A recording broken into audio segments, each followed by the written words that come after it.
Name 2 major fibre crops grow in India, जो major fibre crops वगैरह है उसके बारे में तुमको लिखना है, 2 मेजर फाइबर क्रॉप्स के बारे में डिस्क्राइब करना है, उसके कंडीशन को भी जो रिक्वायर्ड होता है ग्रोथ करने के लिए उसके दोनों मतलब अपने अपने एरियाज के अकॉर्डिंग। ठीक है, सो दोस्तों अब हम लोग स्टार्ट करते हैं। देखो तुमको सबसे पहले ये चीज पता रहना चाहिए, सबसे पहले तुमको ये चीज पता रहना चाहिए कि 37 क्वेश्चन तुमको आ रहा है भाई एग्जामिनेशन में। ठीक है, 37 क्वेश्चन में section A, B, C, D और ई 5 सेक्शन में तुमको डिवाइड रहेगा और एक एफ सेक्शन भी रहेगा, मतलब 6 सेक्शन में। ठीक है, और सेक्शन ए तुम्हारा जो रहेगा 1 से लेकर 20 तक रहेगा सेक्शन ए।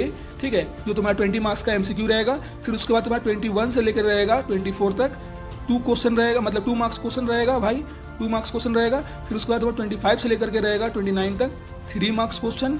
फिर तुम्हारा रहेगा 30 से लेकर 33 तक 5 मार्क्स क्वेश्चन।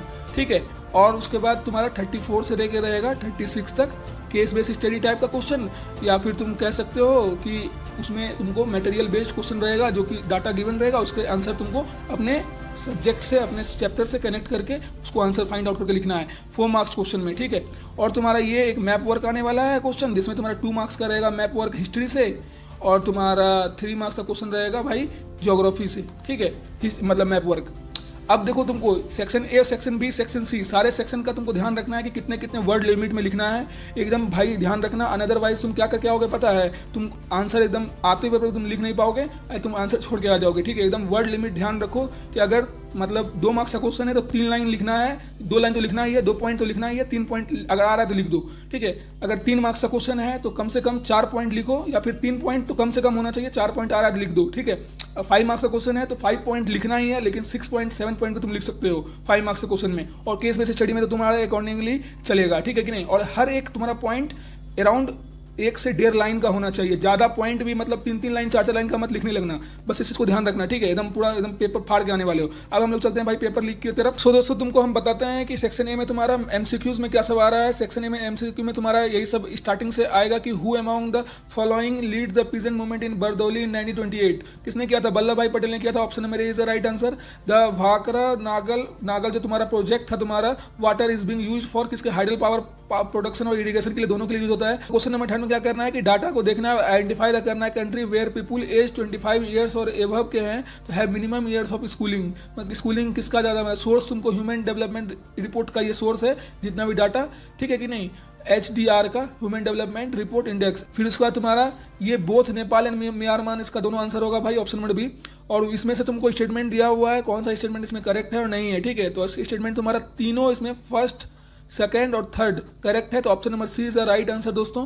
ठीक है कि नहीं, तुम लोग एक बार रीड करते जाना, हम सिर्फ आंसर बताते हुए चल रहे हैं फटाफट, ताकि वीडियो एकदम लंबा नहीं हो। ठीक है, तुम एक बार चेकआउट कर लेना। और ये तुम्हारा बता रहा है कि विच of the following is subject of state list, इसमें से कौन सा तुम्हारा स्टेट लिस्ट का बात होगा? कॉमर्स तुम्हारा स्टेट लिस्ट का बात होगा, option number is the right answer दोस्तों। देखो क्वेश्चन नंबर 6 में तुमको ये बताना है कि एक्यूरेटली डिस्टिंग्विश कौन कर रहा है प्रूडेंशियल और मॉरल रीजन को, तो option number D is the right answer, क्योंकि prudential reason focus on reducing social in conflict and ensuring political stability, while moral reason तुम्हारा एम्फसाइज करता है द वैल्यू ऑफ तुम्हारा power sharing in democratic system. तो यहां से तुमको prudential reason और तुम्हारा मॉरल रीजन का ये भी पता चल गया, मेन मतलब मेन फंक्शन, मेन तुम्हारा जो इंपॉर्टेंस है, यही भी तुम लिख सकते हो अगर तुमको आता है 2 मार्क्स क्वेश्चन में या डिस्टिंग्विश करने के लिए।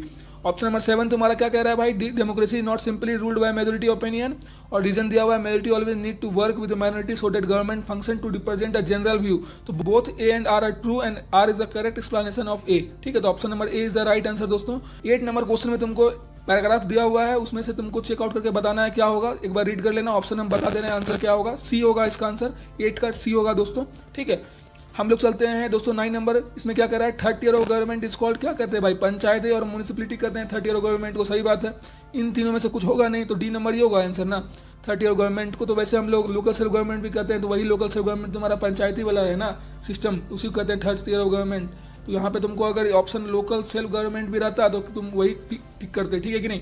अब इस तुमको फिगर दे दिया है, फिगर टाइप भी क्वेश्चन हो सकता है आएगा। ठीक है, तो फ्रैंकफर्ट पार्लियामेंट का भी तुमको हो सकता है फिगर आ जाए, तो तुमको ध्यान रखना है कि एनसीईआरटी में क्या सा फिगर दिया हुआ था। ठीक है, देखो ये जो है, तुम बहुत बच्चा बोलेगा ये फ्रैंकफर्ट पार्लियामेंट का है, लेकिन ये तुम्हारा प्रोक्लेमेशन ऑफ जर्मन एम्पायर का होगा, तो option number B is the right answer. ठीक है, ये देखो फिर तुम्हारा आया हुआ है भाई, इसमें से इवेल्यूट करना है जो इम्पैक्ट किया गया है कम्युनिकेशन टेक्नोलॉजी इन ग्लोबलाइजेशन से रिलेटेड। ठीक है, तो स्टेटमेंट तुम्हारा दोनों इसमें सही है। एमएनसी फर्स्ट एंड तुम्हारा सेकंड दोनों सही है। MNC give only online support to anyone in the world using customer care in India, और दूसरा designer in the Delhi office design the magazine for the head office in London.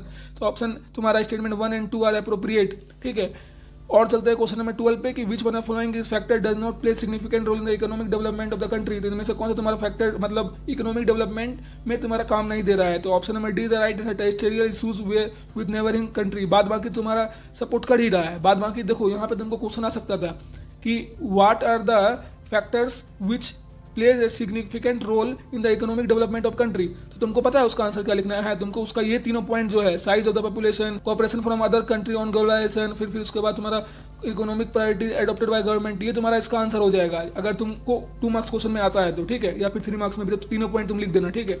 Otherwise तुमको ये MCQs में पूछा है कि इनमें से कौन सा फैक्टर नहीं होगा, तो D is the right answer, ठीक है।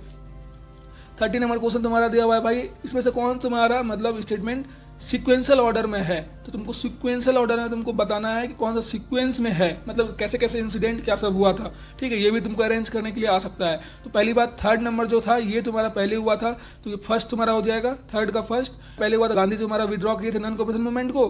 फिर उसके बाद तुम्हारा अल्लूरी सीताराम बाजू को अरेस्ट कर लिया गया था 2 साल के लिए, ट्रैवल और स्ट्रगल कर रहे थे वो लोग। फिर उसके बाद तुम्हारा 2nd नंबर की द लाहौर सेशन फॉर्मलाइज किया गया, डिमांड ऑफ पूर्ण स्वराज और या मतलब फुल इंडिपेंडेंस। तो 3rd नंबर ये हो गया। और तुम्हारा 4th नंबर आ गया अम्बेडकर स्टेब्लिश डिप्रेस क्लास, ठीक है। तो तुम्हारा सीक्वेंस 1 2 3 4 ऐसे ही जाएगा। तो option number B is the right answer, ठीक है कि नहीं। तो ये तुम्हारा सही है दोस्तों, 3 first 2nd 4th, option number B is the right. हम लोग चलते हैं 14 नंबर क्वेश्चन में। ये मनरेगा और नरेगा जो था तुम्हारा, इससे रिलेटेड क्वेश्चन आया हुआ है। इसमें क्या था, तो भाई गारंटी था कि एम्प्लॉयमेंट देगा 100 दिन के लिए फॉर ए रूरल इंडिविजुअल को, ठीक है, मतलब ग्रामीण क्षेत्रों में। 50 नंबर क्वेश्चन ने पूछा है कि कौन सा स्टेटमेंट तुम्हारा करेक्ट है और कौन सा स्टेटमेंट तुम्हारा करेक्ट नहीं है। तो तुम्हारा 1st नंबर स्टेटमेंट सही है भाई, और ये तुम्हारा 2nd नंबर स्टेटमेंट गलत है। The production of hand written manuscript satisfy the demand of book. तो भाई ये नहीं है, सही नहीं है, ये 2nd इज इनकरेक्ट, फर्स्ट तुम्हारा सही है, ठीक है कि नहीं। देख लेना फर्स्ट स्टेटमेंट क्या है। और हम लोग चलते हैं 16 नंबर एमसीक्यू क्या कह रहा है कि which one of following term use to identify old and new available एकदम रिस्पेक्टिवली। छप गया भाई, आता है क्वेश्चन में, छप चुका है। C number is the right answer, bangar and khadar. तो देखो क्वेश्चन नंबर 17 क्या कह रहा है कि एकदम पूरा एनसीईआरटी का लाइन वगैरह उठा के दे दिया है, बोला है कौन सा स्टेटमेंट सही है कि नहीं है, ठीक है। तो ओनली स्टेटमेंट तुम्हारा 4 सही है कि देखो ये तीनों स्टेटमेंट गलती है, ठीक है, गलत है। 4 नंबर स्टेटमेंट सही है, state party get an opportunity to be part on one or the other national level of coalition government, ठीक है। Option number C is the right answer. इनमें से क्वेश्चन अब 18 नंबर में कह रहा है कि in which of the following country participation of women in politics very high. कौन से कंट्री में तुम्हारा पार्टिसिपेशन ऑफ द वुमेन था पॉलिटिक्स में, वो बहुत ज़्यादा हाई था। तो डी नंबर फिनलैंड में था, ठीक है। हम लोग चलते हैं 19 नंबर क्वेश्चन क्या कह रहा है कि इनमें से कौन सा है with respect to political parties, कौन सा स्टेटमेंट गलती है, ठीक है। तो option number D is the right answer. Political parties agrees on some policies and programme for the government with view of to promote collective good. नहीं भाई, collective good के लिए पॉलिटिकल पार्टीज कोई भी प्रोग्राम कोई भी स्कीम वगैरह नहीं बनाता है। So option number D is not appropriate answer according to the या फिर with respect to the political parties. समझ में आया कि नहीं। बाद बाकी तुम्हारा सब with respect to the political parties है, ठीक है कि नहीं। देखो क्वेश्चन नंबर 20 में मनी एंड क्रेडिट से क्वेश्चन पूछ दिया है और what is the term use in above पूछ रहा है, क्या टर्म यूज किया गया है when money can be withdrawal on demand. Withdraw करेंगे, डिमांड डिपॉजिट कहते हैं उसको। एनसीईआरटी का तुम्हारा लाइन उठा के दे दिया है भाई एक्सप्लेनेशन से, ठीक है। तो क्वेश्चन नंबर 20 का हो जाएगा ऑप्शन नंबर ए। हम लोग चलते हैं सेक्शन नंबर बी में। तुमको यही सब मैप वगैरह दे दिया है। अब यहाँ से पूछा है, मेंशन करो यहाँ का लैंग्वेज दैट इज डोमेनली मतलब स्पोकन इन वेलोनिया रीजन में तुम्हारा जो स्पोकन किया जाता है भाई, एनसीईआरटी का है। वेलोनिया रीजन में जब हम पढ़ा रहे थे तो हमें उस समय बताए थे सारा चीज़। हाईलाइट करना है। 22 नंबर में कह रहा है 3 मेजर्स दैट प्रैक्टिस किया गया था फ्रेंच रेवोल्यूशनरीज को introduce create sense of collective identity among the French people. भाई पूरा का पूरा क्वेश्चन छप गया एकदम फ्रेंच रेवोल्यूशन में। मैं इंपॉर्टेंट क्वेश्चंस का जो तुम्हारा इंपॉर्टेंट प्ले लिस्ट बना कर रखा हूँ, तुम जाके चेकआउट कर सकते हो। वहाँ ही मैंने सारा आंसर प्रोवाइड करके रखा है और डिस्क्रिप्शन में मैं पीडीएफ का लिंक दे दूंगा जहाँ आंसर्स भी एकदम एप्रोप्रिएट आंसर प्रोवाइडेड रहेगा सारा का, ठीक है। बहुत ज़्यादा इंपॉर्टेंट क्वेश्चन है, एकदम सीबीएसई का है, एकदम छप चुका है भाई, एकदम छप गया। क्वेश्चन नंबर 22 में तुम्हारा आइडियोलॉजी ऑफ द लिबरलिज्म भी बताना है नेशनल यूनिटी के अकॉर्डिंगली 19th सेंचुरी के दरमियान यूरोप में। अब क्वेश्चन 23 क्या कर रहा है, फीचर्स ऑफ रबी क्रॉप्स बताना है इंडिया में। 24 में what are the 3 list given in the constitution. क्या क्या 3 लिस्ट है भाई, स्टेट लिस्ट, कंकरेंट लिस्ट और तुम्हारा यूनियन लिस्ट। ये तीनों को एक्सप्लेन करते हुए थोड़ा बता देना है। 2 मार्क्स का क्वेश्चन था तो बहुत ज़्यादा लिखने का जरूरत नहीं है, बस पूरा बता के बस 2 लाइन 3 लाइन में छोड़ दो। सेक्शन नंबर सी में तुम्हारा क्या सब आएगा कि with the printing press new public emerge in Europe. ये एकदम लाइन एकदम ध्यान रखना भाई, एकदम छप जाएगा तुम्हारे एग्जामिनेशन में, ठीक है। कि प्रिंटिंग प्रेस से न्यू पब्लिक तुम्हारा था यूरोप में, वो जागरूक थी। इसको मतलब arisement of the new public in the Europe कब स्टार्ट हुआ, प्रिंटिंग प्रेस के अराइजिंग से स्टार्ट हुआ। मतलब जैसे प्रिंटिंग प्रेस आया बहुत सारे लोग इमर्ज होकर मतलब जागृत हुए यूरोप में। तो इसको जस्टिफाई करना है पूरा, प्रिंटिंग प्रेस रिलेटेड आया है क्वेश्चन। डिस्टिंग्विश करना है तुमको लार्ज स्केल और स्मॉल स्केल इंडस्ट्री को, गिव टू एग्जांपल देना है इसका। फिर उसके बाद तुम्हारा एग्जामिन करना है what are the cause of industrial pollution of fresh water. भाई छप गया ये सब क्वेश्चन, ठीक है, गारंटी दे रहा हूँ, इतना कर लोगे भाई, इससे ज़्यादा कुछ करने का जरूरत नहीं पड़ेगा, ये तुम्हारे साहिल भैया की गारंटी है। हाईलाइट करना है factor responsible for the growth of service sector in the Indian economy, ठीक है, हाईलाइट करना है जो फैक्टर रिस्पॉन्सिबल है तुम्हारे ग्रोथ ऑफ सर्विस सेक्टर के इंडियन इकोनॉमी के बिहाफ में, ठीक है। अब क्वेश्चन 28 आता है भाई, local self government had made a significant impact on Indian democracy at the same time there are many difficulties explain. मतलब तुमको थर्ड टीयर ऑफ गवर्नमेंट का तुमको डिमेरिट्स और मेरिट्स लिखने के लिए आया हुआ है भाई, ठीक है। और यहाँ पे तुमको 29 नंबर क्वेश्चन में ए और बी दो टेबल दिया हुआ है, दोनों टेबल के अकॉर्डिंगली तुमको इसका आंसर्स यहाँ पे देना है। तुम लोग इसको एक बार रीड आउट कर लेना, जीडीपी जो ग्रॉस डोमेस्टिक प्रोडक्ट के अकॉर्डिंगली तुमको ये पूरा डाटा दिया हुआ है परसेंटेज में, इसको चेकआउट करो टर्सरी सेकेंडरी प्राइमरी सेक्टर के अकॉर्डिंग। फिर तुमको यहाँ पे क्वेश्चन पूछा है why didn't similar shift out primary sector happen in the case of employment, substitute करना है आंसर को, ठीक है। अब देखो सेक्शन डी पे चलते हैं, बहुत ज्यादा इंपॉर्टेंट है भाई, 5 मार्क्स क्वेश्चन तुम्हारा रहेगा इससे कि how can biogas solve the energy of problem mainly in rural areas. तो रूरल एरियाज में कैसे तुम्हारा बायोगैस तुम्हारा इंपॉर्टेंट रोल प्ले कर रहा है ये तुमको बताना है, ठीक है। फिर consumption of energy in all form has been rising all over the India, तो कंजप्शन ऑफ एनर्जी से रिलेटेड बताना है कि एक सिचुएशन क्रिएट कर दिया है, तो सस्टेनेबल डेवलपमेंट से रिलेटेड क्वेश्चन तुमने पूछा हुआ है, सजेस्ट करना है explain any 3 measures to solve the burning problem. ये जो प्रॉब्लम है दिस इज अर्जेंट नीड है डेवलप करना sustainable path of energy development and energy saving. तो कंजप्शन इतना ज़्यादा हो रहा है एनर्जी का ना हमारे देश में, चाहे विंड एनर्जी हो, चाहे सोलर एनर्जी हो, चाहे कितना भी हो, हर तरह का एनर्जी, हर तरह का मतलब रिसोर्सेज इतना ज़्यादा हो रहा है, तो तुमको वो बताना है, मिनरल एनर्जी रिसोर्सेज से तुमको कनेक्ट करके ये सारा लिखना है, ठीक है। सस्टेनेबल डेवलपमेंट से रिलेटेड भी कॉन्सेप्ट इसको कनेक्ट करके लिखोगे, ठीक है। अब देखो कह रहा है क्या हुआ था, what happened during the year of 1815 जब fear of repression drop many liberals nationalist underground. तो तुमको ये बताना है, एग्जामिन करना है main feature of process of German unification under the leadership of Otto von Bismarck. देखो process of German unification stage by stage, step by step बताए हुए हैं भाई, हैंड रिटन नोट्स एकदम मैं गिवन किया हुआ था अपने इंपॉर्टेंट क्वेश्चन के प्लेलिस्ट में, तुम जाके देख सकते हो, और नहीं देखोगे तो तुम लिंक डिस्क्रिप्शन देख लो, वहाँ आंसर प्रोवाइडेड है इस सारे क्वेश्चन का।